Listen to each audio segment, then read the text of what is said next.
Well, we tend to speak about well-being in a little bit outdated terms.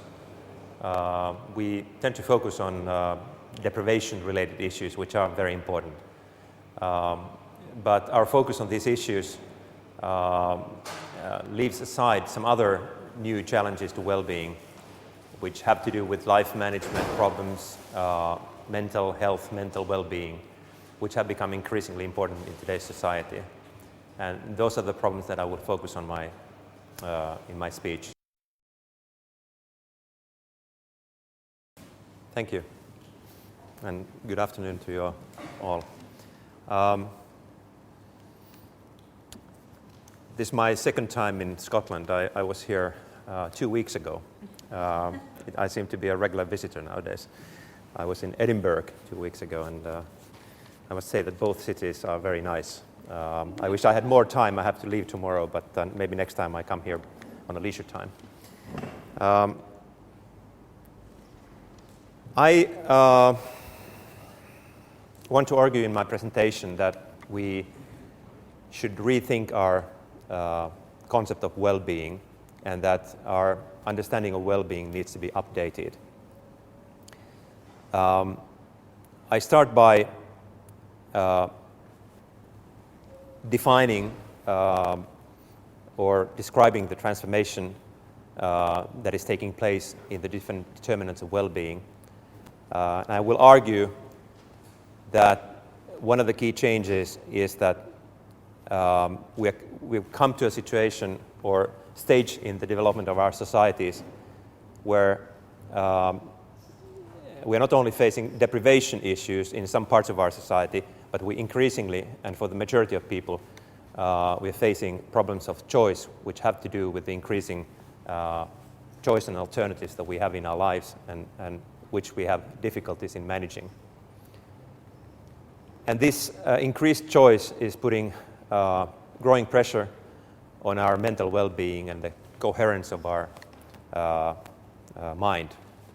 And these then get reflected as new challenges to our well-being. I will then argue that two of the key features of this new perspective to well-being is that there's increasing short-termism and perhaps selfishness in our decision-making. And that creates new kinds of problems. We're going to have to use this tool, so just mic you up. Sure. I have a mic on both sides. Yeah, for interest of balance. Okay. There you go, sorry. So I will make an argument that short-termism and selfishness in our decision-making create societal problems besides their impact on our individual well-being. I will then use the law of requisite variety to move towards the policy implications of my speech. Some ideas about how we could perhaps help ourselves and others to live more balanced and better lives in this new situation. And finally, I will then discuss the relationship between well-being and economic competitiveness, which is often seen to be contradictory, but I will make the argument that they are actually consistent, especially if you start from well-being. You will also be able to create a competitive economy. And finally, I will argue for a vision that begins from an improved understanding of well-being and which would be more sustainable, and where the economy and the welfare state would be instruments for well-being, and they would not be goals in themselves like they often are at the moment. So lots of stuff I have here on the agenda. I try to manage in 40-45 minutes. Let me start by a big picture of the current transformation. The technologies and economic structures have been going through a major transformation already for some 20 years or so. And the new information technologies obviously are one of the key drivers of this transformation. But we also see globalization and expansion of markets and business activities. The value-adding chains of corporations are spreading around the globe. At the same time, we see increasing specialization of these value-adding activities of firms and also increasing differentiation of markets. And I would argue that this increasing specialization of both economy and society are very important factors also for our own individual well-being. But I'll come back to that later. Our economies and societies are also increasingly knowledge-intensive, and as Andrew referred here already, we're living in increasingly networked society. Now, this has been going on for about 20 years already, but the rest of the society has not really adjusted to this. So we're seeing increasing mismatch between the technological and economic realities on the one hand and the social and institutional structures of the society on the other hand. And these, in a way, subsystems of the society which still struggle and try to adjust range all the way from our everyday life and shared mental frames and values and norms to the more concrete laws and regulations, the policies that governments pursue, and public sector organization. All of these areas, I would argue, will have to go through major changes before we can reach a sustainable balance again between the different systems, subsystems of the society. And I would also argue that the current economic crisis is a result of this increasing mismatch within our societies. And I don't think personally that we are on a sustainable basis with our economies before we solve these structural challenges that are shown here on the bottom of the slide. Now, if we then think about the policy discussions that go on in our societies, they seem to evolve around two subsystems of the society, one being the economy and the other the welfare state. Now, both of these have their own proponents. Part of the policymakers and researchers are arguing for the need to maintain the competitiveness of the economy, the efficiency, the productivity, the growth, and all these issues.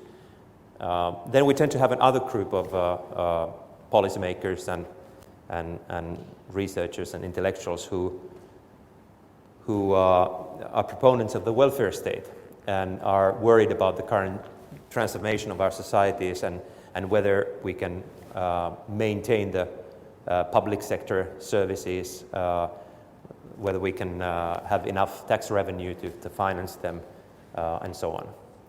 Very often these two parties don't really talk to each other very well. They use different languages and they seem to be more or less in conflict all the time. But neither of these groups really talks much about the nature of well-being, which should be the ultimate goal of their activities. It seems that it's in a way assumed that we understand well-being well enough so that we don't have to talk about it. We can focus on either the economy or the welfare state or the other instruments of creating well-being. But well-being itself is not the problem, and so we can leave that aside. But I would argue, and I've spent the past 4 or 5 years studying this issue, that if you start scratching the surface of what well-being is, you very quickly come to the conclusion that it's really difficult to understand as a whole. And in fact, we've had expert groups in Sitra, the first one in 2006, and then later another group, that were trying to understand well-being and sort of come up with a holistic framework. And their conclusion was that really we don't have a good frame to understand well-being as a whole. So it's in a way it's a both policy challenge to understand it, but it's also a research challenge. to bring all these different streams of well-being, knowledge, and research together. We have lots of partial understanding and partial perspectives to it, but not the holistic one. So based on this, I see that my graph has been squeezed. Based on these discussions that we've had in Finland, we came up with a sort of a straw man model of well-being. And this graph is my own sort of further work on that straw man model. And I've tried to include here the sort of main components of well-being, if that is possible. But this is work in progress, so it might change in the future once we move ahead. But the idea is that subjective well-being of people is determined by how well their different needs are being satisfied. And as you can see, I have the Maslowian needs there at the bottom, which are obviously still important. But then I've added two other groups of needs. The meaningfulness of life, which is also very important for people. And then mental coherence, which is less talked about, but also very, very important for people in today's increasingly complex and uncertain world. And these needs are being satisfied through everyday activities and roles that we take in our lives.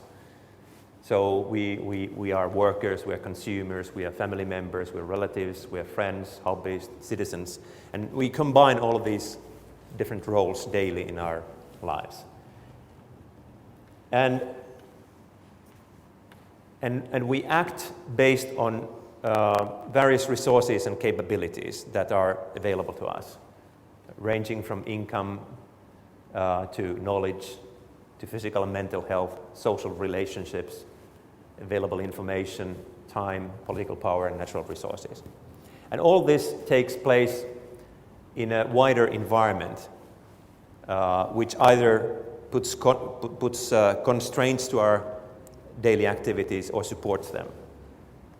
Natural environment, infrastructure, technologies, organizational arrangements, and so on. And the interesting thing is that if we look over time how the societies have changed, and Finland is a good laboratory because Finland has changed so rapidly, being an agricultural country in the early 1950s, and then rapidly industrializing, and now becoming a service society. But I assume that a little bit similar development has taken place in Britain and Scotland too, that there's been major changes in each of these determinants of well-being. So when I analyze the changes that have taken place with regard to each of these determinants of well-being in Finland, the conclusion was that every one of them had changed considerably in the past 30 years or so. So the basic needs have been satisfied fairly well due to the increasing affluence and development of the society. I would argue that the higher Maslowian needs, which are more social in their nature, their love and belonging, self and social esteem, self-actualization, they seem to be more prominent, perhaps than in the past when we had scarcities of many types. Also, these more mental needs, meaningfulness and mental coherence seem to have become more important in recent years. Now, if we talk about the everyday activities, I would say that in a knowledge economy, knowledge society, and increasingly market-driven society, the roles of worker and consumer have become more prominent than in the past. And many of these social relationships and social roles are under pressure, and we have less time for them. In terms of capabilities, the situation in Finland, at least, is that we have gotten, or the capabilities have become better over time. We have more wealth, more income, better physical health, social capital, I'm not so sure. In the past, we used to have more time for our relatives and friends than nowadays.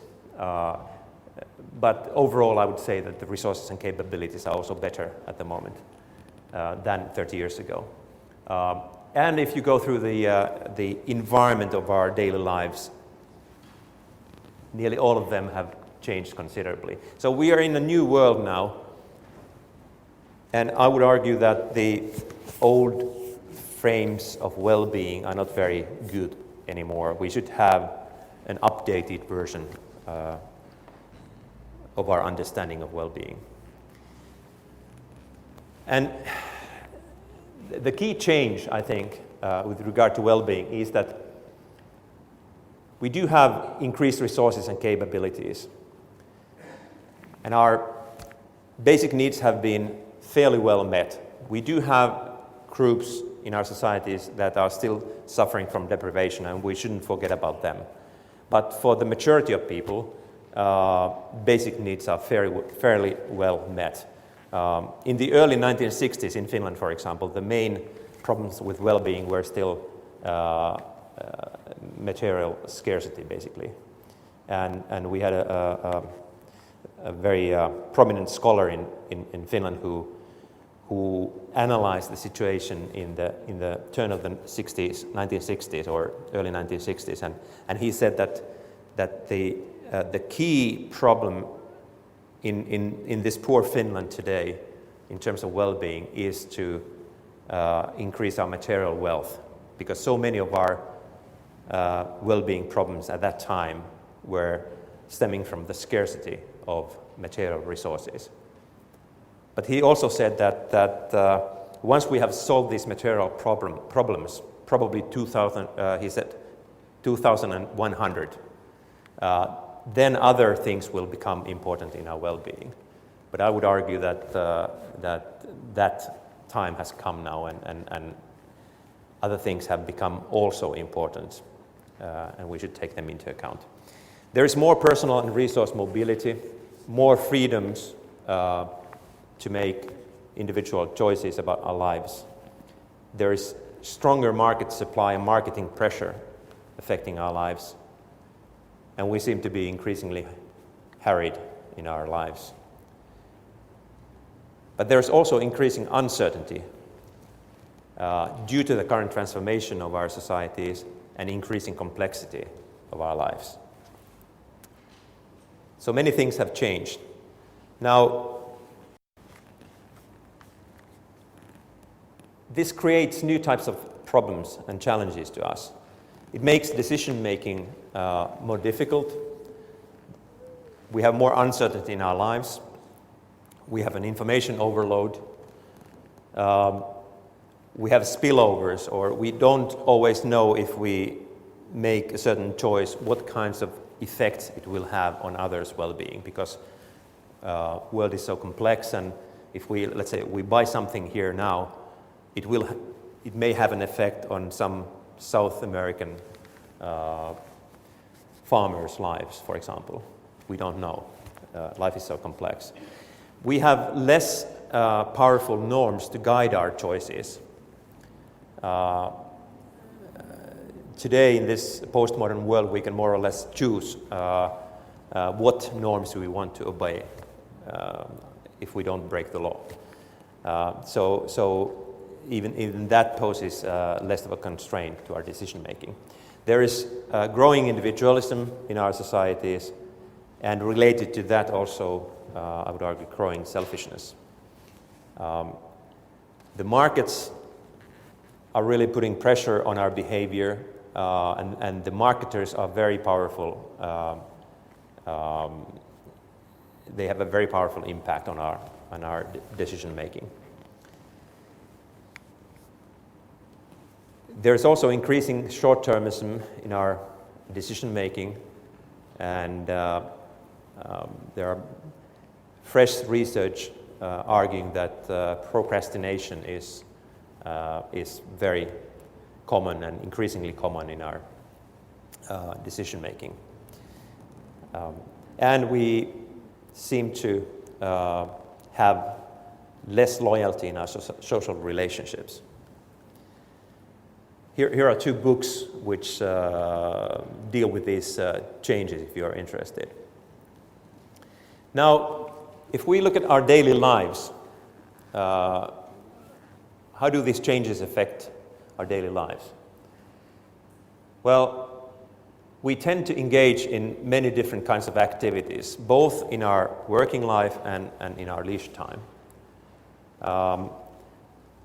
Because we have the opportunity now. We have those increased resources. We have those increased freedoms. And the market economy is offering us increasing choice. And all the activities that we engage in, we think will improve our well-being. Otherwise, we wouldn't do that. But what we perhaps don't often think is the whole portfolio of activities that we engage in. We tend to do many things, but we only have fixed amount of time and fixed mental capacity. And those two fixed resources start to create problems when we engage in an increasing number of activities. And now these different activities, they might be synergistic so that they support each other. Your hobbies, for example, could be such that they help you in your work. Or they might be contradictory when you have difficulties in combining two activities into your life. Nearly all of these activities have different purposes. They involve different kinds of practices which take place in different contexts. They have their own languages and norms. So holding this whole portfolio of activities together is a challenge.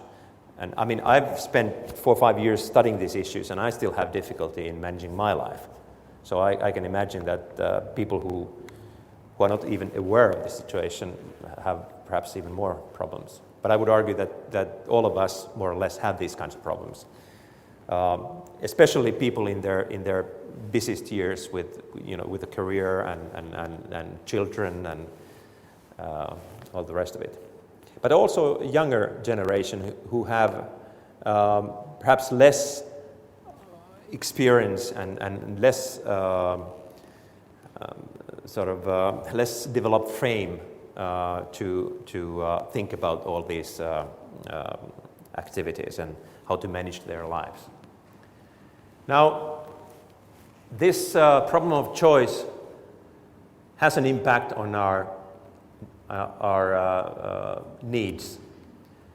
The individualism and selfishness and short-termism have a negative impact on the higher Maslowian needs: love and belonging, social esteem, and self-actualization. So they are under pressure. The individualism, selfishness, market pressures, and the specialization and complexity of our lives have a negative impact on the purpose and meaning of our lives. And same story applies to the mental coherence, the increasing uncertainty, complexity, decision-making problems, short-termism, competing loyalties. All of these put pressure on our mental coherence. So it's not a positive story for well-being. Now there is an interesting framework by Israeli-American medical sociologist Aaron Antonovsky. He studied the factors that affect people's health, and he came up with this theory of sense of coherence, which included these three items: comprehensibility, manageability, and meaningfulness of our lives. And he could show that people who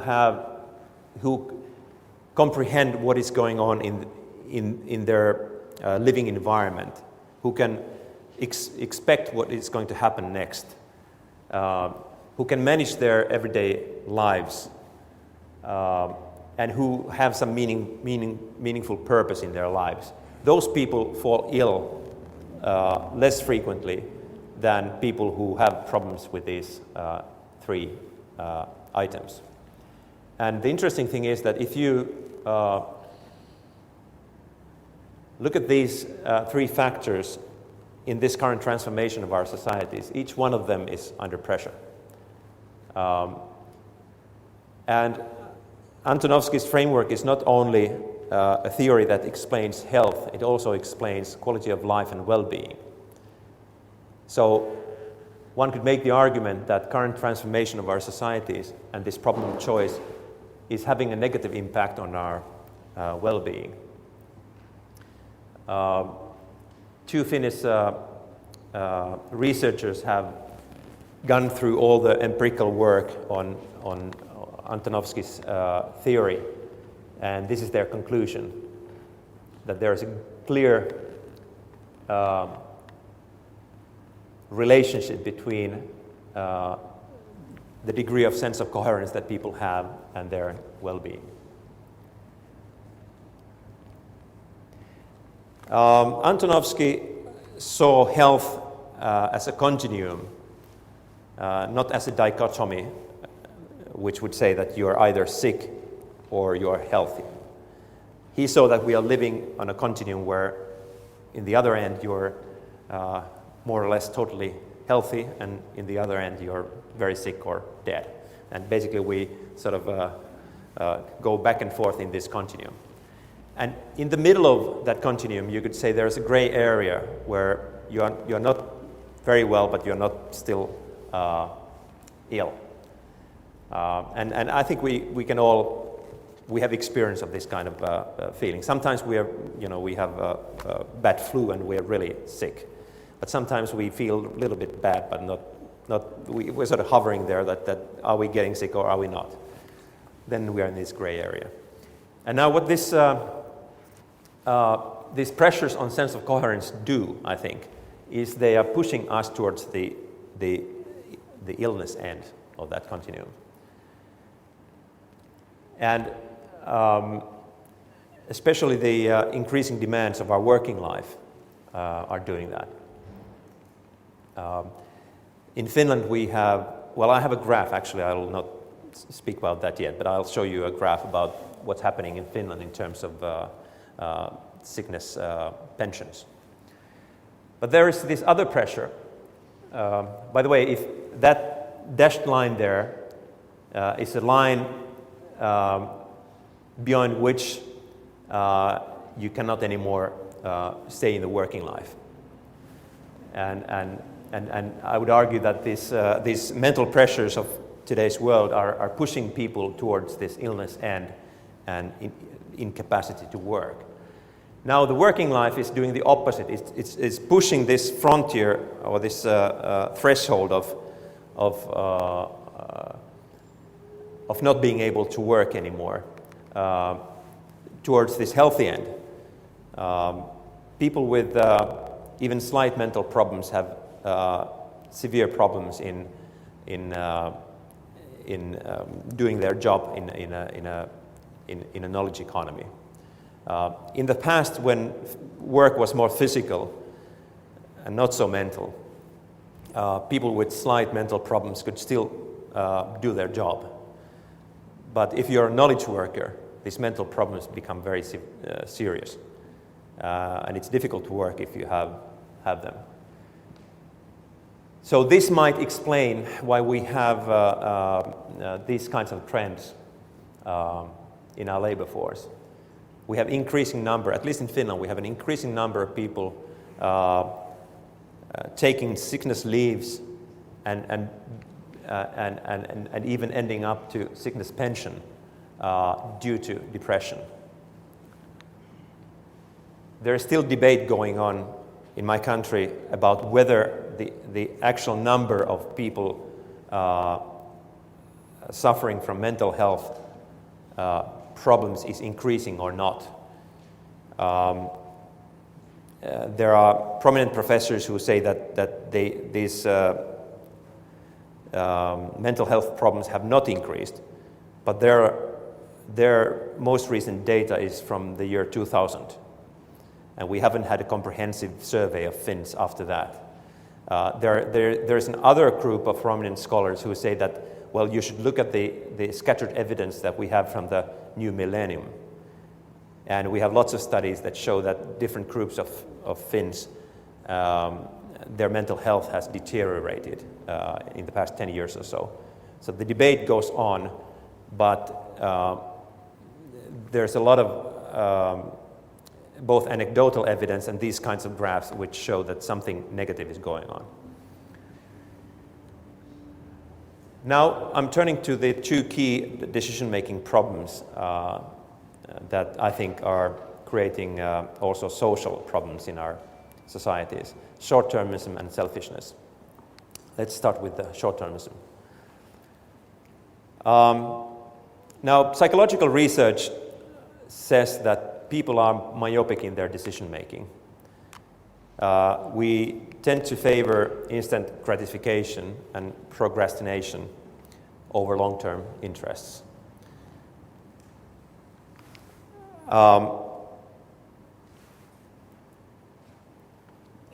We tend to have particular problems in decision-making if our decisions have well-being impacts long into the future, and if our living environments are changing rapidly. And currently they are changing rapidly. Now when you combine this with the fact that we have increasing resources and capabilities, and that we have less stringent behavioral norms, and we have increased market supply surrounding us, and we want to use these new capabilities and freedoms with this fixed resource time, it means that we engage in multiple activities, but we don't really have that much time for each of them. So all this explains why we tend to be short-term oriented, increasingly short-term oriented. That means that we are crowding our lives' activities.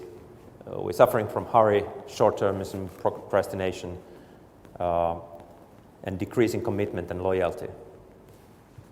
So we always think that the other activity might be even better than what we're doing now. So we're jumping from activity to other activity. Just one example from this short-termism and how the instant gratification wins over the longer-term interests. This is data about growing obesity in Finland. I mean, there must be other equally good graphs, but I picked this one because it's a fairly comprehensive set of data. The Finnish army servicemen. So these are youngsters who go to army. In Finland, we have compulsory army. Maybe some 10% of the young men do civil service, but most of them go to army. And they are about 19, 20 years of age. And that's what happened to their weight in the recent years, which I think is, in a way, it's a good proxy for how this kind of instant gratification in terms of exercise and eating has changed. And this is their Cooper test results. So how long can you run in 12 minutes? I went to army in 1983. It seems to be close to the higher end there. But it's been all downhill since that. I don't know what this tells about our defense capabilities, but I know that the generals are worried in Finland. So here's some literature if you're interested on these issues. I'm reading this Pierre Steele's book, and it's very, very good. Now, selfishness. This trend of individualism has been very prominent for a long time already, and it's feeding into this selfishness. The other thing is that those cultural norms that made people take other people's interest into account are not having so powerful effect anymore, because we can pick and choose the norms that we want to obey more than in the past. We also have growing difficulties in understanding the full consequences of our actions because of this specialization and complexity of our societies. And as I mentioned earlier, we are increasingly influenced by market forces, and the idea there is that you can be selfish. It's not the problem, because the invisible hand will take care of the public good. But that is not the case always. Here's another graph from Finland about the selfishness of Finns in traffic. Now, data about selfishness is really difficult to come by, so I don't have other graphs than this. But I think people are perhaps how would I say? I mean, I have difficulties with language in this respect, but basically when you drive a car, especially if you don't have your spouse beside you, I think you're quite natural then. You behave as you would in a natural, unconstrained situation. Now, you can see the trend there. Selfish driving habits have become more common, and neglect of traffic rules also. Now, I must say that the number of cars on the roads in Finland has increased during this time period. So that might explain some of this. But on the other hand, you could ask that, okay, if roads have become more congested, shouldn't we still behave in a decent and unselfish manner? I think, I mean, I've lived in Finland during this period, and I think the traffic has become nastier, and people behave in a selfish way, and it really bothers me. And I'm glad I found this graph, because it sort of shows that I'm on the right track. Now, what's the problem with this short-termism and selfishness from the society's point of view? Well, each individual decision that we make may involve small negative impacts, either on our own well-being in the long term or others' well-being. I've sometimes called these micro-externalities. Now, once we make these decisions that involve these small negative impacts on our own well-being over and over again, they start to accumulate. At some point, they become a major problem. Take the example of eating. If you eat unhealthy once a month, it's probably not the problem. But if you do that every week or several times a week, it starts to accumulate. And you might end up with extra weight and all kinds of problems. Same with decisions that involve negative impacts, small negative impacts on others' well-being. These kinds of problems, these kinds of decisions tend to accumulate in larger crowds. For example, if you, like I do, I drive my car alone to work every morning. I shouldn't, because I could take a bus, but I do, because it's easier and I'm always in a hurry, and you know, the usual story. About in the midway of my drive to work, I always end up in a traffic jam, because there's about 1,000 other drivers like me who took the car by themselves, and they ended up into this one part of the highway where the traffic is crawling. So it wouldn't be a problem if only I did that, but when hundreds and thousands of people do the same decision that involves this little extra negative impact, it accumulates, and it becomes a social problem. And I should have some examples here. I already mentioned these unhealthy eating habits, which accumulate over time. Alcohol, tobacco, drugs abuse. There again, usually if you do it, very rarely, it's not that big of a problem, but then when you do it all over again, it starts to have an impact. Overconsumption accumulates into over-indebtedness. Then if you continuously choose to work long hours and you have spouse and children at home, at some point it starts to have an impact. And it may take 10, even 15 years before you see the full impact of your choices. But if you do that all over again, it will have an impact. Postponement of having children and other examples. Now you can draw this kind of graph and you can make the argument that short-term and self-interest are very prominent in today's society. However, in the long term, many of these lifestyles create new types of life management problems. And then, on the other hand, selfish choices create well-being problems at the societal level. And then, of course, the environmental problems are the best example of situations where you have both the long-term impact and you have the accumulation in large crowds. So these are not insignificant problems. They are very important ones. But we don't, in a way, take them into account in our daily decision making.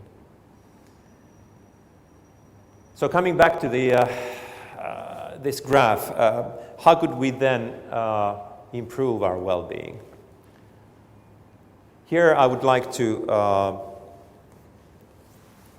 use Stafford Beer's viable system model to move towards the policy conclusions of my speech. He argued that the environments of organizations have become so complex that hierarchical organizations have difficulties in dealing with it. And that one needs to decentralize decision making in order to cope with this increasingly complex world. And I would argue that his observations apply to our, individuals and our own well-being. So bear with me. He also, his viable system model was meant to solve this problem of increasing complexity by decentralization that still takes care of the totality of activities. And now you can think about our own activities in our everyday life. So he said that a viable system always includes the activities, some coordination mechanisms, some control mechanisms, some intelligence to the environment, and then some direction, the purpose towards which we aim.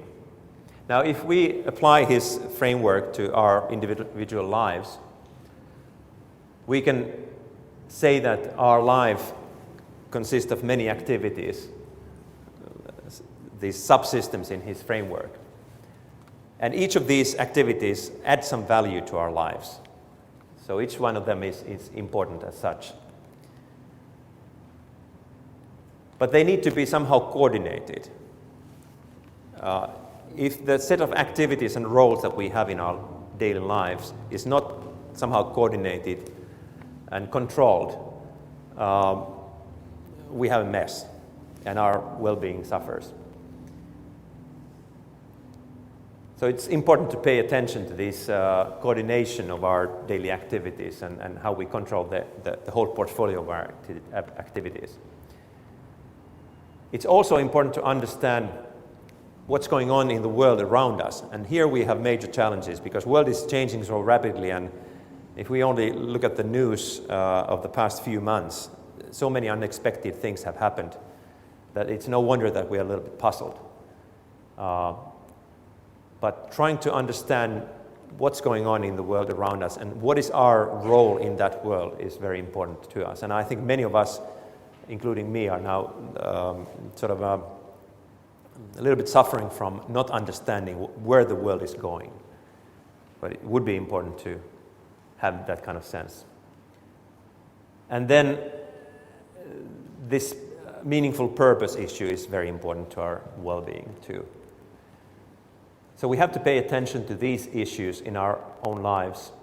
And if I take another theory here, it's a little bit maybe too much theory, but this is important for the policy conclusions. This Ashby has an important law that can be also used to analyze our own lives. It's a law of requisite variety. And what Ashby said was that if you have a certain degree of variety or complexity in your environment, you have to be able to match that with in a way, governance arrangements that are of equal variety. If you try to govern complex activities with very simple structures, you will not be very successful, and you will have big uncertainty and problems.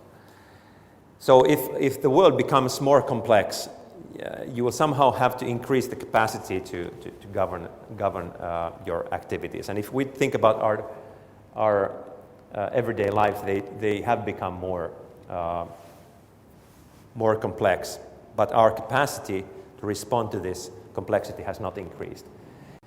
So what could we do to this situation? Now, according to this law of requisite variety, there are two options. Either you reduce the variety and complexity of the world that you have to face, or you somehow try to increase your capacity to deal with it. Let's take the first, the reducing of variety first. So what could we do in our individual lives to reduce the variety and complexity that we have to face? Well, we could be more selective in what we commit in. We don't have to engage in every activity that sounds interesting and good as such, because we have so many other commitments. We have to think about the whole, basically the whole life, and all the activities that we engage in. And once we make those choices, we should think about our own personal strengths. It's better to engage in activities where you have strengths and which you can manage with your own capabilities. You can also think about the compatibility of the different activities that you engage in. If they support each other, it's easier to manage them than if they put contradictory demands on your capabilities. Now, there are some examples of how some people have, or what you could think about when you try to be more selective. I mean, some people have started to downshift. Well, this is not an option for many of us, but some people have clearly done this to make their lives more balanced.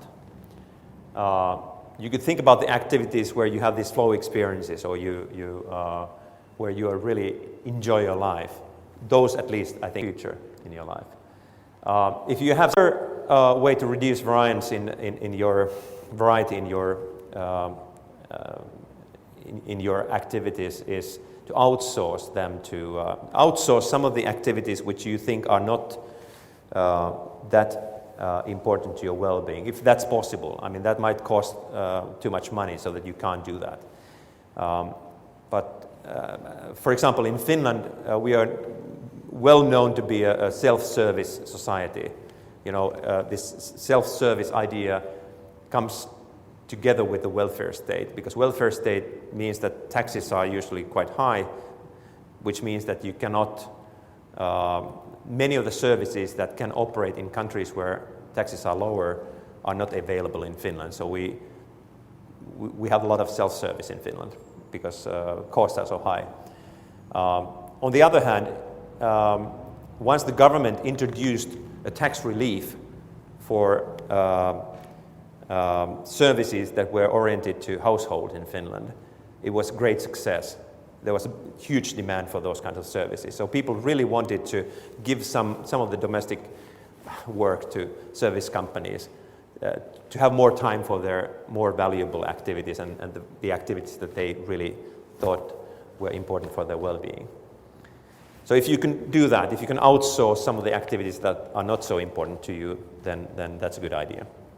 Then we can try to build coherent living environments. And this means that once we think about our living environments and we for example, our built environment, we would like to create environments which do not create dissonance to our minds, rather than would, in a way, support the mental healing of our brains and in a way would be consistent with this mental coherence. There's interesting research about, for example, the impact of nature and built environment on well-being that is relevant here. But also these popular trends of cocooning and retro fashions and brands, I think they also reflect people's need for an environment that does not create uncertainty and dissonance in their minds. They want to have sort of safe nests at home, and the retro fashion is something which is familiar to them in a way which is not causing stress in their minds, quite the contrary. Technology could be more human-centric, easy to use. And then we have also a regulation and cultural norms which can be either constraining our daily life, or they can support it. We could have more customized services that would take our unique situations into account better than mass-produced services. In welfare states, we often tend to have mass-produced services. And I think one of the future trends is that even public services are moving towards more customized type. Working life can be supportive of life balance, or it can make achieving balance in our lives very difficult. Media has an important role too. Very often it provides very sort of splintered information and does not provide very much deep knowledge about the issues, and hence it doesn't perhaps help us much to understand the world around us, I mean, in a sort of a more comprehensive way. But it could. Then we have these other features like mindfulness training, which is about focusing on the current activities, not thinking about what I did in the past or what I should do in the future, but focusing on the current activities. That might also help some people, because then you don't consider all of the activities on the agenda at the same time. Some people turn to fundamentalism in these times. That gives you a very clear and simple picture of the world, but might lead to other type of problems. So there are various ways of trying to reduce the variety and choice in our lives.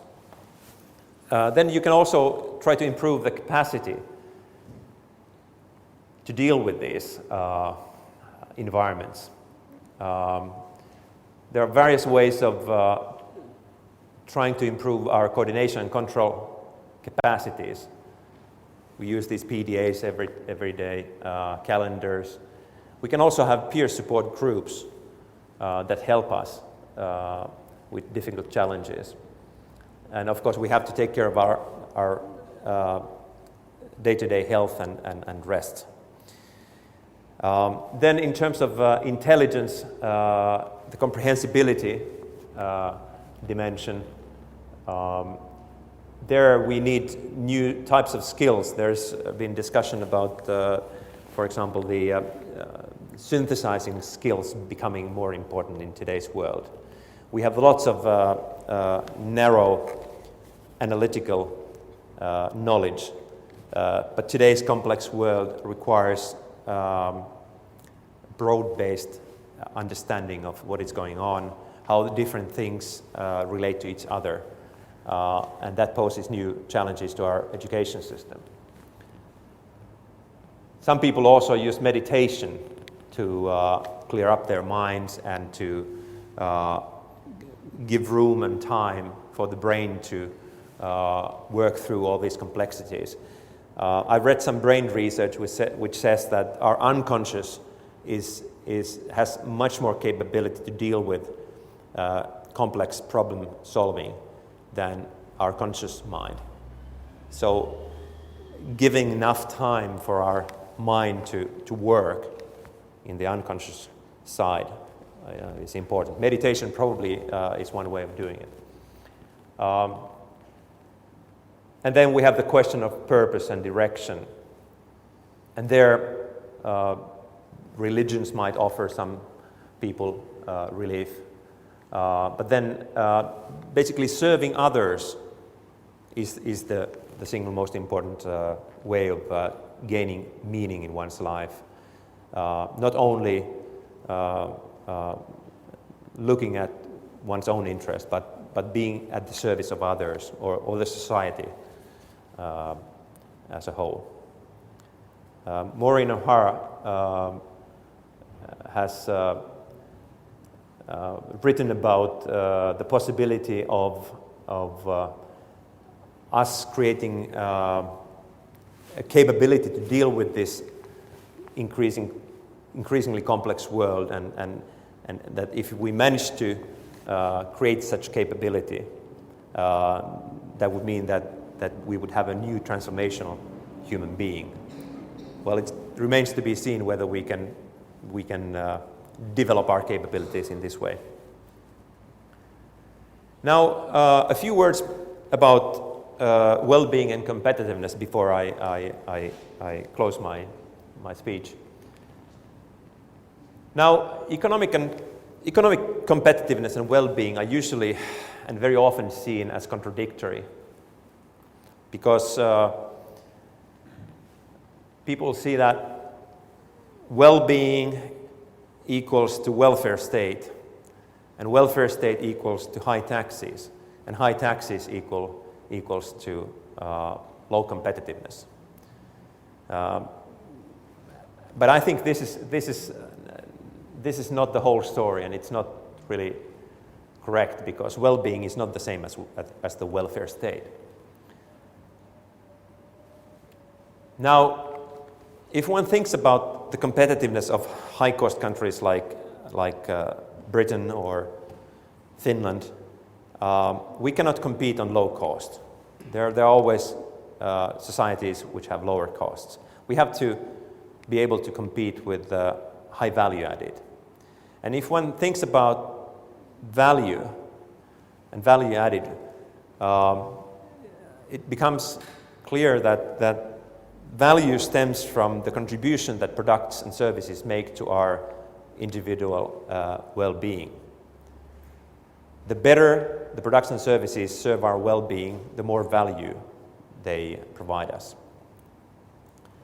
And so if we understood well-being very well, we could create better products and services and also policies that added more value to our lives.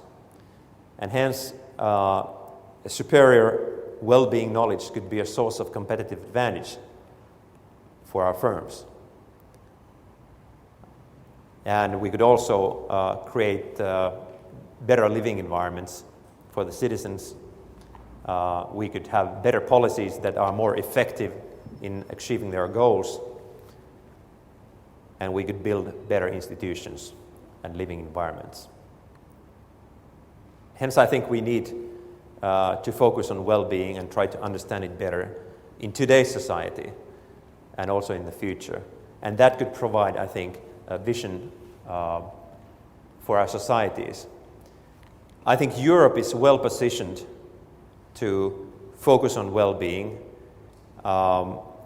If we compare the European preference for good life to the goals of the Asian countries or the goals in America, I think Europe has an edge here.